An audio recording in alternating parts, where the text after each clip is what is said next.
គណៈបពប្រឆាំងដូចជាឱកាសមាសរបស់គាត់នៅក្នុងការរិះគន់រដ្ឋាភិបាលថាឲ្យមើលអីចឹងខ្ញុំថាបានហើយតាមពិតប្រទេសកុម្មុយនីសគេមិនអាចនឹងកែលឿនពេកទេប៉ុន្តែក៏ជាបទពិសោធន៍សម្រាប់ពួកគាត់ឲ្យសម្របសម្រួល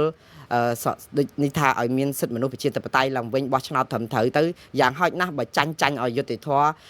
ឲ្យគេដឹកនាំប្រទេសឬក៏យ៉ាងម៉េចតាមរយៈការបោះឆ្នោតត្រឹមត្រូវប្រជាពលរដ្ឋមិនឡំប៉ាឬក៏មិនខឹងសម្បាអញ្ចឹងពេកអញ្ចឹងហើយបាទខ្ញុំលើកទឹកចិត្តឲ្យរដ្ឋាភិបាលងាកមករកវិធីនឹងវិញ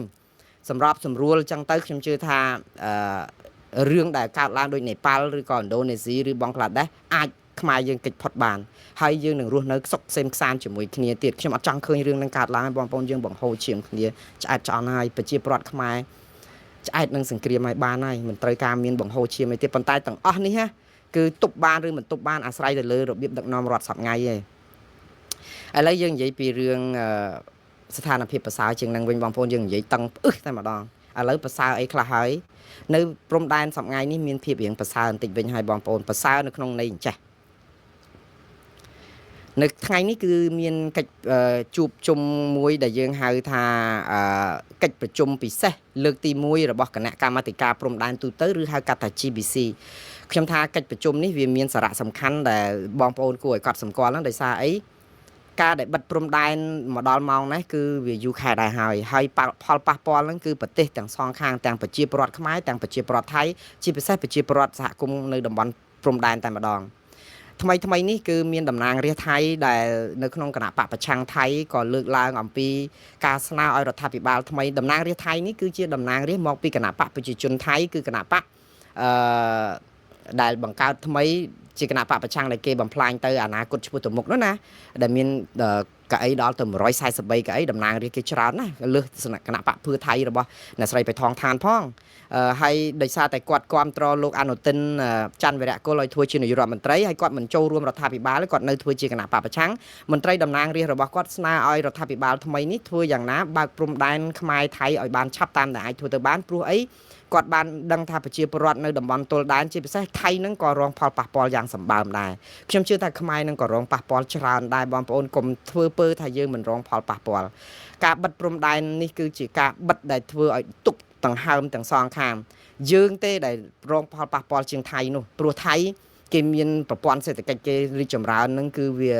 សបោសបាយនឹងវាសម្បើមណាស់យើងទេដែលយើងខ្វះខាតយើងអីហ្នឹងតែគាត់ថា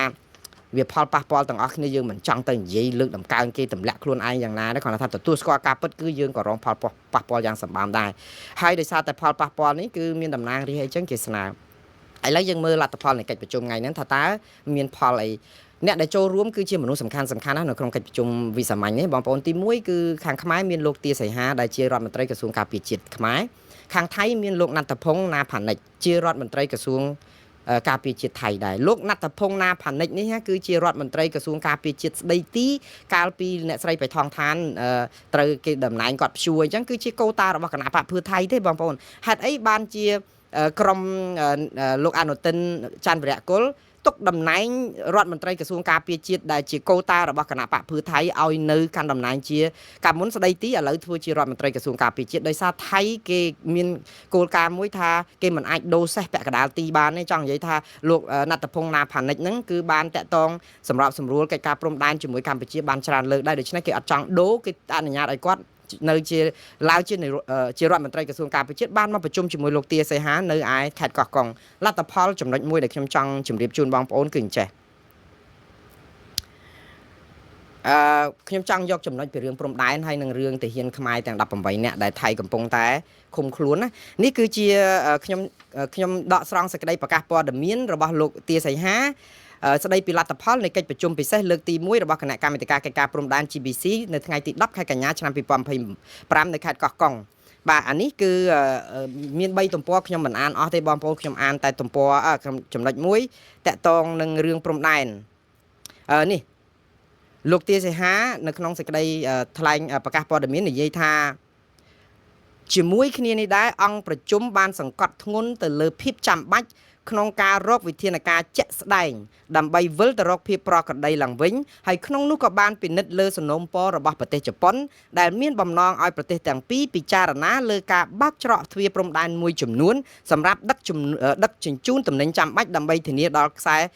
ច្រវាក់ផ្គត់ផ្គង់នៅក្នុងនេះគឺបានន័យថាកិច្ចការព្រំដែនគណៈកម្មការពិសេសនេះគឺគេបានជជែកពីរឿងបើកព្រំដែនឡើងវិញហើយបងប្អូនខ្លះថាអូយបើកព្រំដែនឡើងវិញខកចិត្តហើយកំពុងតែធ្វើពហិការផលិតផលថៃអីឡើងពេញប្រទេសបងប្អូនកុំមានចិត្តចង្អៀតចង្អល់ពេកព្រំដែនវាមិនអាចបិទនៅមួយអាយុទេការធ្វើពហិការរបស់បងប្អូនវាបានជោគជ័យស្អំផ្លូវចិត្តរបស់បងប្អូនហើយប៉ុន្តែឥឡូវនេះវាអត់បានជោគជ័យត្រង់ថាផលិតផលខ្មែរហ្នឹងអត់ទាន់ផលិតបានគ្រប់គ្រាន់ឬក៏តម្រូវការទីផ្សារហ្នឹងវាអត់ទាន់ហើយគុណភាពនៅពេលដែលប្រញាប់ចេះតែមកយកទៅសងមិនចឹងឯងប្លំដូច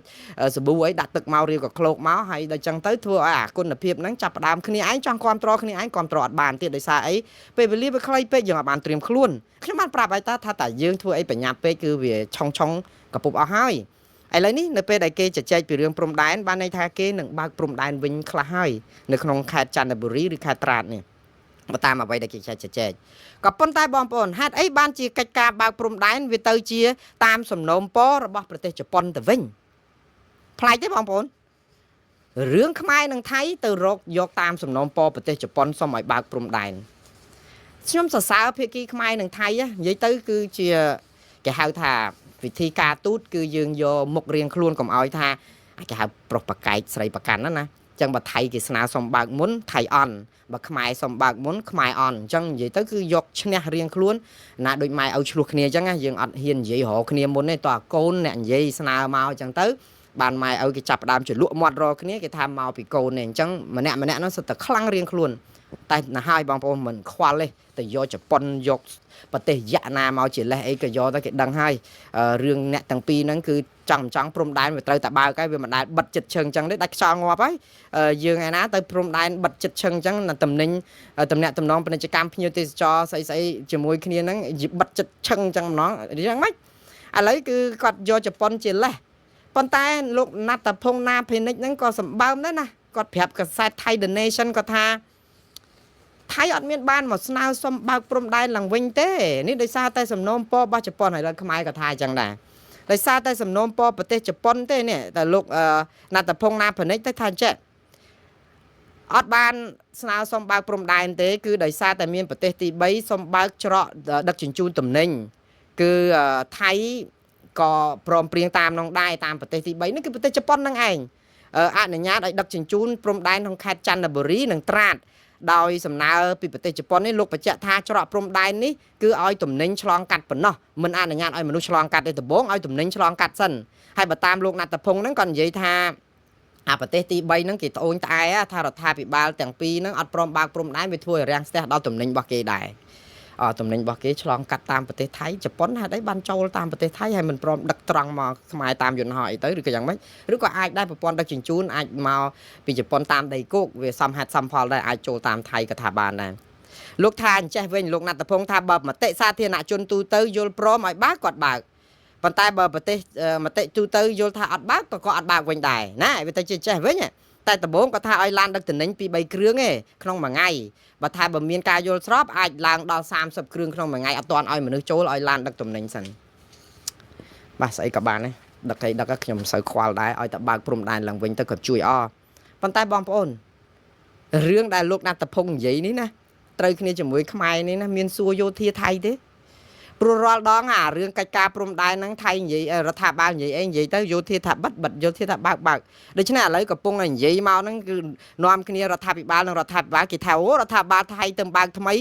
រដ្ឋាភិបាលថ្មីតកងចាស់ដដែលនឹងលោកណាត់តភុងដដែលនឹងការលោកនៅជារដ្ឋមន្ត្រីស្ដីទីក្រសួងការពារជាតិនឹងមានបានដោះស្រាយរឿងបើកព្រំដែននឹងវិញបានណាបើយោធាថៃអត់បើកតែខ្ញុំចង់និយាយនេះខ្ញុំមិនមែនផ្ដាច់ក្តីសង្ឃឹមបងប្អូនចង់និយាយថានយោបាយនោះវានៅឡាប់ឡែអញ្ចឹងបងប្អូនមិនដឹងថ្ងៃណាគាត់ថាយល់ល្អត្រង់ថាពួកគាត់ជជែកគ្នាចង់បើកព្រំដែនដែរអញ្ចឹងអ្នកដែលធ្វើពហិការផលិតផលថៃអីហ្នឹងត្រៀមខ្លួនត្រៀមចិត្តត្រៀមកាយនៅពេលដែល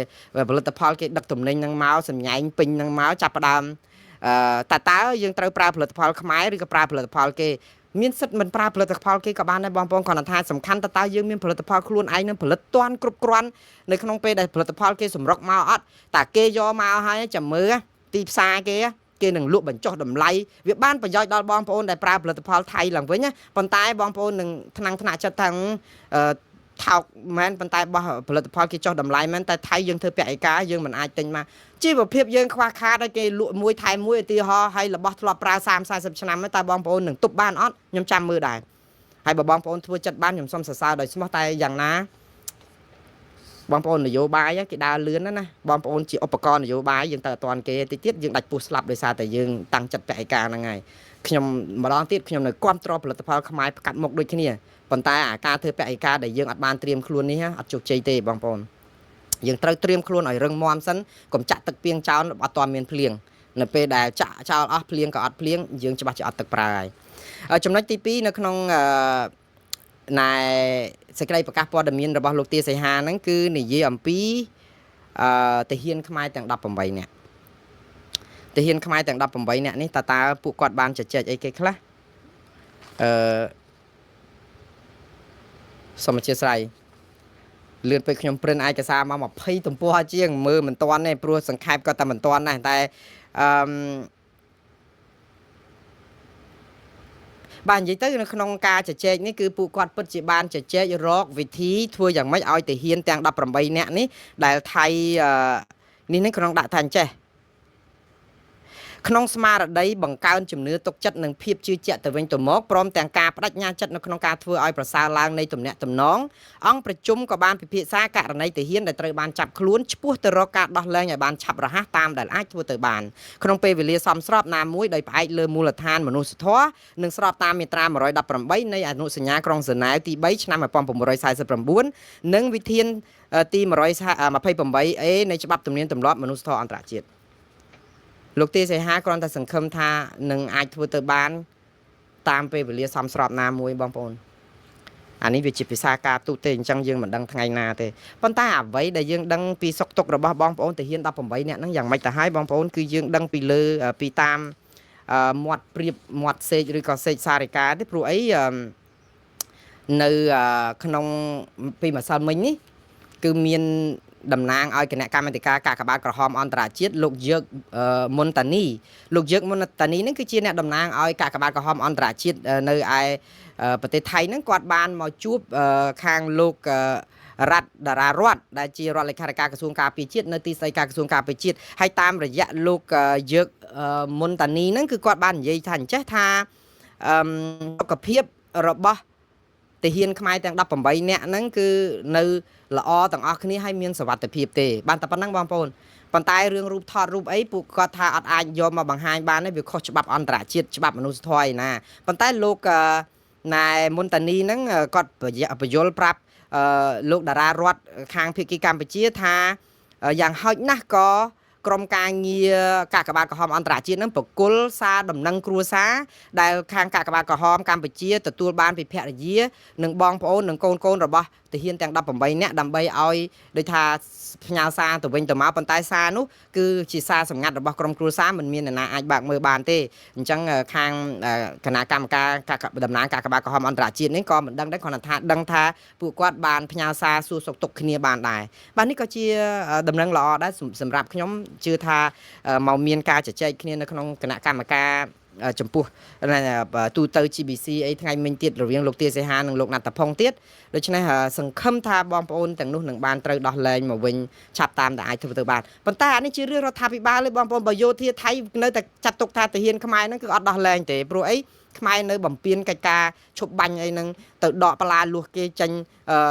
យកប្រជាប្រដ្ឋជាខែលអីនៅភូមិនងច័ន្ទណែភូមិជោគជ័យអីហ្នឹងដាក់មីនដាក់អីចល័តតបប្រើដ្រូនអីហ្នឹងគេនៅតែចោតយើងមកយកអញ្ចឹងដូច្នេះពិបាកទៀតបងប្អូនយើងរងចាំនឹងដឹងរងចាំដល់ថ្ងៃណាតែសង្ឃឹមថាបើបើកច្រកទ្វារព្រំដែនស្ថានភាពអាចប្រសើរបើច្រកទ្វារអត់បើកទេគឺស្ថានភាពនេះគឺនៅដាក់ដដាប់ទៅដួសជាតារាបបាទ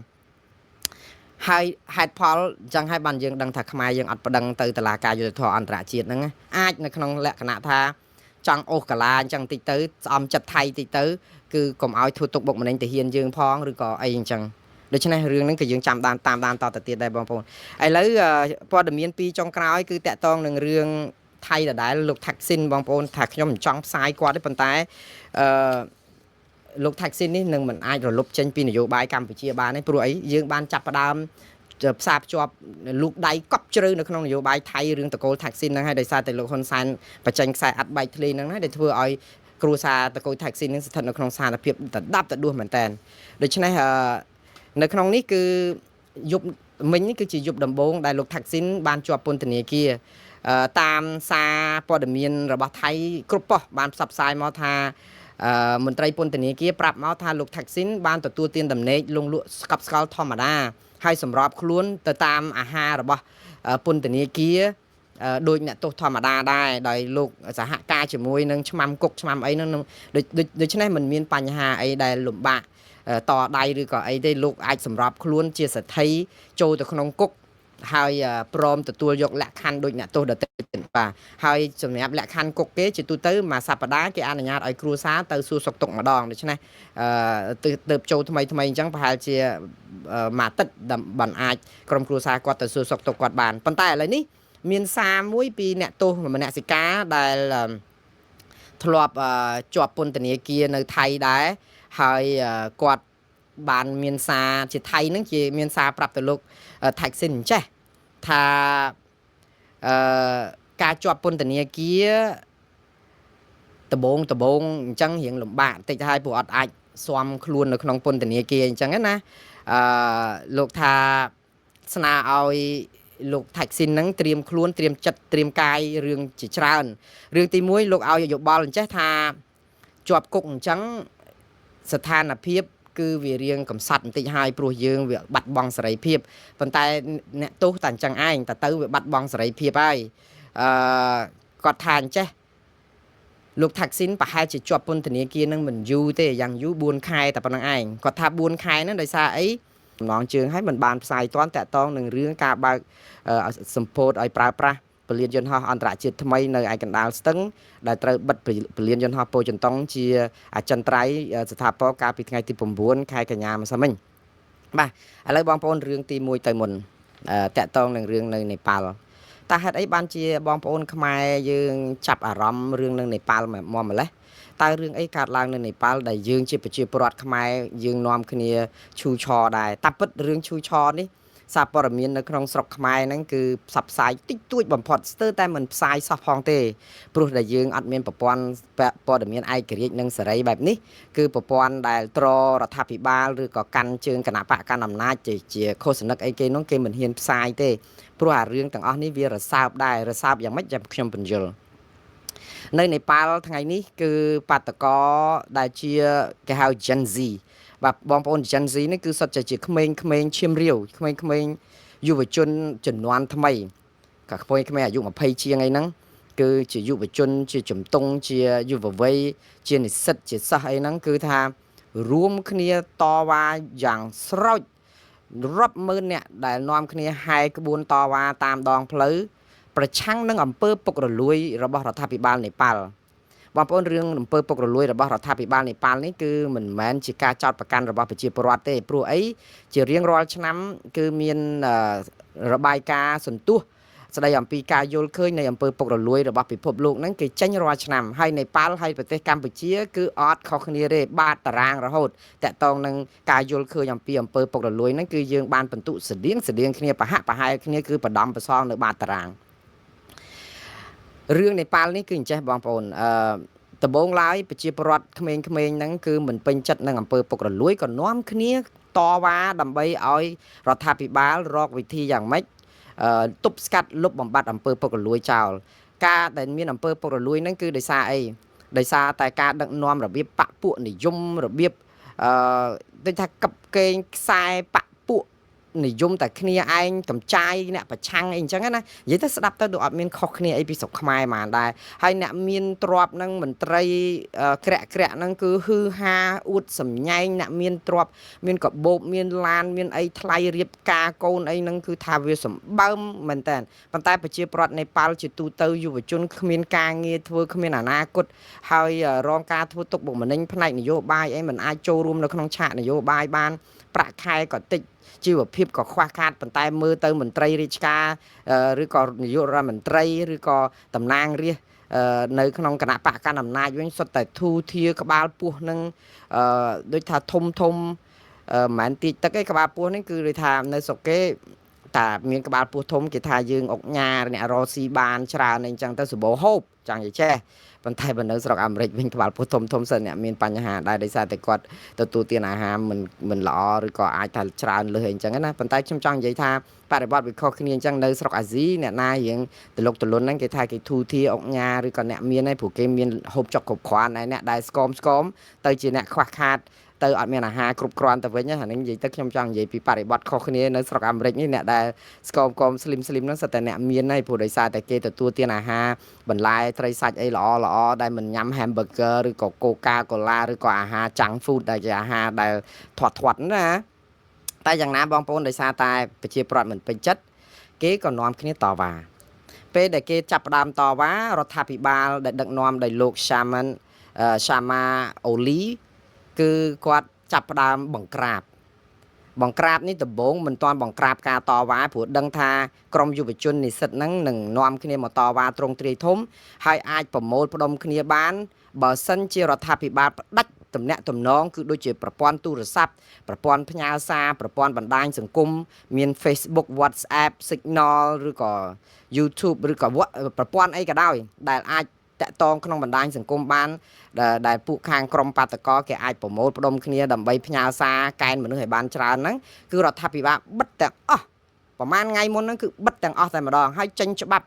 ដើម្បីបិទអាប្រព័ន្ធផ្សព្វផ្សាយហ្នឹងដែលយកលេសថាដើម្បីសន្តិសុខសង្គម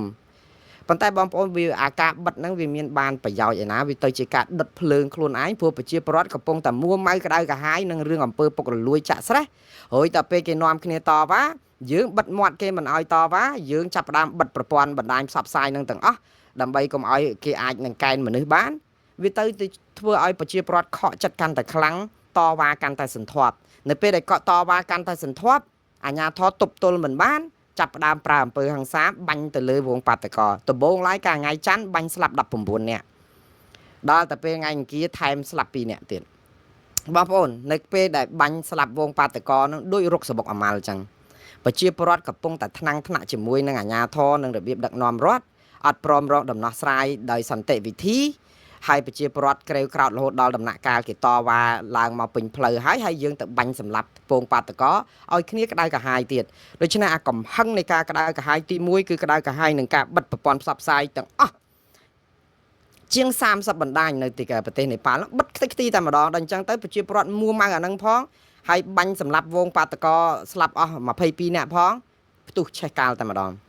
គឺបាតកោលែងទ្រាំបានគឺថាទៅដុតអាគារវាមានរដ្ឋសភាផងទៅរករឿងផ្ទះតំណាងរាស្ត្រទាំងអស់ដែលតាក់ទងនឹងតំណាងរាស្ត្ររបស់គណៈបកកណ្ដាលអំណាចហ្នឹងគឺទៅធ្វើបាបធ្វើទុកបុកម្នេញវាយដំច្រំធាក់ខ្ញុំមើលរូបភាពនេះគឺខ្ញុំអាសូរមែនតើបងប្អូនខ្ញុំប្រឆាំងដាច់ខាតនឹងកោលទោសដាច់ខាតរាល់អំពើហិង្សាបងប្អូនអំពើហិង្សានេះគឺជាអំពើដែលមិនថ្លៃថ្នូរជាអំពើដែលអត់មានមនុស្សធម៌ជាអំពើដែលមិនគួរអត់ឱនបានតតែសោះហើយអំពើហិង្សានេះយើងឃើញវាយដំច្រំធាក់តំណាងរាស្ត្ររបស់ប្រទេសនេប៉ាល់ជួនកាលនឹងរុញធ្លាក់ទៅក្នុងទឹកអូទឹកស្ទឹងតាមយកដបងយកអីទៅវាយដូចថាបែកក្បាលបែកក្បងទាំងស្រីទាំងប្រុសខ្ញុំមើលឃើញទៅរកម្មភ្នែកបងប្អូនរកម្មចិត្តរកម្មភ្នែកថាហេតុអីបានមនុស្សយើងសាហាវយ៉ាងនេះហេតុអីបានជាអ្នកដែលសុទ្ធតែមានតួនាទីជាតំណាងរាស្ត្រជាអីបែបនេះហើយមានអភ័យឯកសិទ្ធិការពារអីទៀតរួចទៅយើងនាំគ្នាទៅវាយដំច្រំធាក់ថតរូបមកដោយអំពើហិង្សាបែបនេះគឺវាភាពសាហាវខុសខើមនុស្សយើងក្រក់មែនតើខ្ញុំមើលឃើញរូបភាពនេះគឺខ្ញុំអាសូរនិយាយទៅអាសូរស្ថានភាពនៅប្រទេសនេប៉ាល់អាសូរទាំងតំណាងរាស្ត្រអាសូរទាំងប្រជាពលរដ្ឋនេប៉ាល់ដែលត្រូវគេបាញ់សម្លាប់អាសូរទាំងអស់ប៉ុន្តែបើយើងមើលតថភាពជាក់ស្ដែងវិញថាតើអាចទប់ពួកគាត់បានដែរទេតើកំហឹងរបស់គាត់នឹងជ្រុលហួសហេតុពេកឬក៏យ៉ាងម៉េចខ្ញុំជឿថាអ្វីក៏ដោយគឺវាមាន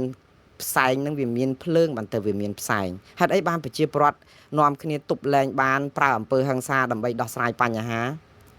អានេះដោយសារតែគាត់រកវិធីអហិង្សាច្រើនលើកច្រើនគ្រាឲ្យដើម្បីឲ្យរដ្ឋាភិបាលនេប៉ាល់នឹងកែឲ្យតំណាងរាស្ត្រនឹងកែតែក៏អត់កែនឹងដោយសារអីយកប្រព័ន្ធផ្សព្វផ្សាយមកបិទមាត់ចាប់អ្នកប្រឆាំងដាក់ពន្ធនាគារហើយមានអាប្រព័ន្ធឃោសនារបស់គាត់នឹងតែជាប្រព័ន្ធអាឯករាជ្យបិទសម្លេងគេអស់ទៅនៅអាសម្លេងដែលត្រលើកជើងរដ្ឋាភិបាលនឹងប្រជា ពិធផ្សព្វផ្សាយព័ត៌មានដោះសារជាងដោះស្រាយបំផ្លាស់ការពិត ប្រជា ពិធដ្ឋអីចឹងទៅប្រជាពលរដ្ឋតឡាការក៏គ្មានឯករាជ្យយោធាក៏របស់រដ្ឋាភិបាលនិងបកកណ្ដាលអំណាចអញ្ចឹងគ្នាអស់សង្ឃឹមនៅក្នុងការតវ៉ាដោយសន្តិវិធីហ្នឹងរងចាំតែឱកាសមានដើម្បីឲ្យមានអំពើហិង្សានឹងកើតឡើងអញ្ចឹងបានថាការដឹកនាំប្រទេសនេប៉ាល់នេះជាការដឹកនាំរបៀបទឹកឡើងត្រីស៊ីសម្ោចទឹកហោចសម្ោចស៊ីត្រីមើលស្រាលសម្លេងប្រជាពលរដ្ឋដែលគិតថាខ្លួនមានយោធាមានតែហ៊ានមានតឡាការមានស្អីគ្រប់គ្រងអាចធ្វើអីខ្លែងបន្លំធ្វើនយោបាយជាពិធដ្ឋបានគ្រប់រឿងប៉ុន្តែនៅពេលដែលកំហឹងប្រជាពលរដ្ឋហ្នឹងវាដល់កពេកទៅធ្វើឲ្យគេទ្រាំអត់បានណាខ្ញុំបងប្អូនខ្ញុំនៅតែមិនលើកទឹកចិត្តឲ្យបងប្អូនប្រើអំពើហិង្សាទេនៅនេប៉ាល់ហ្នឹងក៏ដោយខ្ញុំមែនតើទៅតំណាងរាស្ត្រទាំងអស់ហ្នឹងបើសិនជាគាត់ប្រព្រឹត្តខុសអីអញ្ចឹងគាត់ចោះចេញពីតំណែងឬក៏រំលាយរដ្ឋាភិបាលគាត់ចោលហើយឲ្យគាត់និរទេសខ្លួនទៅវាសុខហើយព្រោះអីខ្ញុំជឿថាគាត់ក៏ជាមនុស្សមានបងប្អូនក្រុមគ្រួសារក៏ចង់បានការរស់នៅមានជីវិតជីវ៉ាអីចឹងដែរបងប្អូនមិនចឹងទៅវាយដំច្រំធាក់បែកក្បាលបែកក្បូងហើយមើលទៅយន្តកតុំរុយត្រូវយកដឹកពួកគាត់អត់ចង់តន់ណាបងប្អូនក្រុមគ្រួសាររបស់លោកនាយករដ្ឋមន្ត្រីសាម៉ាអូលីនឹងក៏ត្រូវបានកតុំរុយលើកសណ្ដោងមកប្រយុទ្ធបតោងទៅលើមេឃអត់មានអាចជិះបានស្រួលបួលទៀតត្រូវនិរទេសខ្លួនឥឡូវនេះដំណឹងមកថាលោកសុំលោកសាម៉ាអូលីហ្នឹងថាសុំសិទ្ធិច្រកកោននៅទីក្រុងឌុយបៃប្រទេសអារ៉ាប់រួមអីណាប៉ុន្តែមិនទាន់ដឹងថា 100% ថាគាត់បានទៅដល់ទីហ្នឹងប៉ុន្តែចាប់ផ្ដើមនិរទេសចេញពីស្រុកហ្នឹងឯងនៅមិនបានទេតំណាងរាស្ត្រអីផ្សេងរបស់គណៈបកកាន់អំណាចរបស់រដ្ឋាភិបាលនេប៉ាល់ក៏នៅអត់បានដែរព្រោះបាតកោខឹងខ្លាំងដៅដុតផ្ទះសម្បែងរបស់តំណាងរាស្ត្រហ្នឹងទាំងអស់គ្រប់ច្រកល្ហកឲ្យតែគេរកឃើញហើយវាយចូលកន្លែងប៉ុស្តិ៍ប៉ូលីសយកកំភ្លើងយកអីមករូបភាពនេះគឺជារូបភាពមួយដែលគួរឲ្យសោកសង្រេងមែនតើបងប្អូនតើការដឹកនាំប្រទេសរាប់ឆ្នាំហើយតែដល់ពេលអញ្ចឹងតើបានសុខអីប្រជាពលរដ្ឋនាំគ្នាធ្វើទុកបុកម្នេញគ្នាអញ្ចឹងខ្ញុំអាសូរមែនតើប៉ុន្តែបងប្អូនដើមហេតុគឺអញ្ចឹងការដឹកនាំប្រទេសដែលអត់មានសេរីភាពអត់មានប្រជាធិបតេយ្យអត់មានការយកចិត្តទុកដាក់ប្រជាពលរដ្ឋទាំងបកប្រឆាំងទាំងបកកាន់អំណាចទាំងអីឲ្យស្មើភាពគ្នាមានអំពើពុករលួយខ្លាំងពេកប្រជាពលរដ្ឋចង់គឺដល់ដំណាក់កាលគឺធ្វើការតស៊ូមតិអញ្ចឹងហើយតែតស៊ូមតិដោយប្រជាពលរដ្ឋបែបយកចុះតាមផ្លូវអីជាជំរឿសហើយគឺដឹងតែវេទនាហើយបងប្អូនរឿងដែលនៅនេប៉ាល់នេះមិនមែនកើតឡើងដោយឯងហើយទៅកើតឡើងភ្លាមទេរដ្ឋាភិបាលនេះគឺការតវ៉ាហ្នឹងគឺយូរហើយដូចនៅប្រទេសបង់ក្លាដេសនៅក្បែរហ្នឹងដែរប្រទេសនៅក្បែរឥណ្ឌាហ្នឹងកំពុងតែរងការវេទនាចឹងដូចគ្នាកាលពី2024គឺប្រទេសបង់ក្លាដេសហ្នឹងយើងដឹងហើយគឺនាយករដ្ឋមន្ត្រីបង់ក្លាដេសអ្នកស្រីអាស៊ីណាហ្នឹងក៏ត្រូវបានបាតកោបដិញទៅប្រផាត់ប្រភីងដុតផ្ទះដុតអីលួចទ្រព្យសម្បត្តិអីហ្នឹងដណ្ដើមចែកគ្នាដោយសារអីការគាត់នៅជានាយករដ្ឋមន្ត្រីហ្នឹងគឺគាត់ធ្វើទុកបុកម្នេញប្រជាពលរដ្ឋហើយអំពើពុករលួយបពពួកនិយមកោតានៅក្នុងរដ្ឋាភិបាលហ្នឹងគឺមានតែខ្សែឯងមានតែក្រុមឯងហ្នឹងគឺប្រជាពលរដ្ឋកូនកសិករហ្នឹងរកឱកាសទៅចូលធ្វើការតែរាជការក៏តាមបានប្រាក់ខែមិនច្រើនប៉ុន្តែគេនាំគ្នាដូចថាកាងយកលួចជាតិដើម្បីដាក់អាតំណែងហ្នឹងអស់ដល់អញ្ចឹងទៅប្រជាពលរដ្ឋថ្នាក់គ្រប់បែបយ៉ាងអាកាលគេតវ៉ាតាមប្រព័ន្ធយុតិធម៌នឹងបង្ក្រាបគេទៅដោយសារតែខ្លួនប្រើប្រព័ន្ធផ្សព្វផ្សាយប្រើប្រព័ន្ធយោធាតឡាការអីហ្នឹងធ្វើទុកបុកម្នេញគេដល់តែពេលយូរទៅអាការធ្វើទុកបុកម្នេញហ្នឹងវាបានតាដូចថាវាមិនរកដំណោះស្រាយអីបានទេបងប្អូនយើងនាំគ្នាអង្គុយបក់ផ្សែងអត់ព្រមរួចភ្លើងប្រទេសនេប៉ាល់ក៏អង្គុយបក់ផ្សែងអត់ព្រមរួចភ្លើងប្រទេសបង់ក្លាដេសក៏អង្គុយបក់ផ្សែងអត់ព្រមរួចភ្លើងឥណ្ឌូនេស៊ីក៏អង្គុយបក់ផ្សែងអត់ព្រមរួចភ្លើងដល់តែពេលប្រជាពលរដ្ឋអាភ្លើងនឹងវាឆាប់ឆេះដល់មែនតែនផ្សែងនឹងបក់មានបានឯណាវាមិនឆេះកាល់ដូចគ្នាអញ្ចឹងដូច្នេះឥឡូវនេះគឺបងប្អូនប្រជាពលរដ្ឋខ្មែរជាពិសេសក្រុមអ្នកគ្រប់គ្រងបកប្រឆាំងអីហ្នឹងគឺហាក់បីដូចជាផ្សព្វផ្សាយព័ត៌មាននឹងយ៉ាងច្រើនសន្ធប់ហាក់បីដូចជាពួកគាត់គិតថាបានប្រយោជន៍ជាសារផ្ញើទៅរដ្ឋាភិបាលកម្ពុជាអញ្ចឹងឲ្យកុំដឹកនាំប្រទេសតាមរបៀបនេប៉ាល់បង់ក្លាដេសឥណ្ឌូនេស៊ីអញ្ចឹងណាព្រោះបទពិសោធន៍នេះគឺធ្វើឲ្យប្រជាពលរដ្ឋក្តៅក្រហាយខ្ញុំមិនចូលចិត្តការប្រៀបធៀបនឹងប្រមាណដែរទេបងប្អូនព្រោះអីយើងត្រូវដឹងថាថ្នាក់ដឹកនាំប្រទេសកម្ពុជាក៏លោកមានការព្រួយបារម្ភដែរនៅពេលដែលយើងចាប់ផ្ដើមបន្លាចហើយលោកហ៊ុនសែនអត់ចូលចិត្តទេណានៅពេលដែលបន្លាចគាត់រឿងកាដាហ្វីរឿងសាដាមហ៊ូសេនរឿងមេដឹកនាំផ្ដាច់ការទាំងឡាយនៅលើលោកដែលគេធ្វើឃាតឬក៏គេធ្វើបាបឲ្យចុះចេញពីតំណែងហើយឥឡូវមកឃើញប្រទេសនេប៉ាល់ការដេញវាយតំណាងរាស្ត្រប្រផាត់ប្រភីងក្នុងនាមជាប្រជាពលរដ្ឋដែល មែនតើទៅថ្នាក់ដឹកនាំណានៅប្រទេសណាក៏ស្រឡាញ់សេចក្តីសុខក្សេមក្សាន្តរបស់ក្រុមគ្រួសារនិងបពុរបស់ខ្លួនដែរការដែលគាត់ខំប្រឹងកាំងអំណាចយកយោធាយកតឡាការអីមកទប់គ្រប់បែបយ៉ាងហ្នឹងក៏ដើម្បីការពារសុខសុវត្ថិភាពរបស់ក្រុមគ្រួសារពួកគាត់ដែរដល់ពេលយើងបន្លាចអញ្ចឹងហើយយើងថាអ្នកបន្ទាប់គឺកម្ពុជាខ្ញុំថារឿងនេះគឺជាអឺខ្ញុំជឿថាជាកំហឹងរបស់ប្រជាពលរដ្ឋខ្មែរនៅក្នុងជាពិសេសក្រមអ្នកតស៊ូមតិខាងក្រមប្រឆាំងការដែលធ្វើបែបនេះវាជាឱកាសនៅក្នុងការផ្ញើសារទៅប្រទេសកម្ពុជាសូមឲ្យប្រទេសកម្ពុជាមានការគោរពសិទ្ធិមនុស្សសេរីភាពបញ្ចេញមតិឬក៏កុំធ្វើទុកបុកម្នេញគណៈបកប្រឆាំងកុំឲ្យមានអំពើពុករលួយអីដូចប្រទេសអស់នៅទាំងនោះអីអញ្ចឹងទៅដើម្បីកុំឲ្យរឿងនឹងកើតឡើងអានេះគឺជាការដាស់តឿនអង្រួនដួងចិត្តអ្នកដឹកនាំកម្ពុជាមែនក៏ប៉ុន្តែបរិបត្តិរបៀបដឹកនាំផ្ដាច់ការទោះជាអស់លោកខំប្រឹងកម្លាឬក៏ដូចថាធ្វើឲ្យគាត់ញញើតយ៉ាងម៉េចក៏គេអត់ដែលដូរដែរព្រោះរបៀបដឹកនាំផ្ដាច់ការដូចនៅកូរ៉េខាងជើងអីអញ្ចឹងដូចរបបខ្មែរក្រហមអីអញ្ចឹងគឺតតែរលាយខ្លួនឯងតែម្ដងព្រោះអត់អាចបធូរបានទេបងប្អូនហេតុអីបានខ្ញុំនិយាយអញ្ចឹងបងប្អូនចង់បន្លាចការដឹកនាំនៅក្រុងភ្នំពេញសប្ងៃថាដឹកនាំរបៀបផ្ដាច់ការអីហើយចង់ឲ្យដូរចង់ឲ្យមើលគេអាចនឹងកម្ពុជាបន្ទាប់អីក៏ដោយរឿងនេះគឺមិនចាំបាច់ប្រាប់ទេព្រោះរបៀបដឹកនាំតាមបែបផ្ដាច់ការគឺអត់ដែលដូរកើតទេព្រោះអ្វីដែលខ្ញុំគិតថាដូរអត់បាននៅពេលខ្លានៅពេលដែលស៊ីសាច់ឲ្យវាទៅស៊ីបន្លែស៊ីអត់បានទេបងប្អូនព្រោះអីទម្លាប់នៃសត្វខ្លាគឺត្រូវតែខំឆ្លុះឬក៏សត្វដែលជាចំណីរបស់វាហ្នឹងគឺនៅពេលដែលកំពុងតែ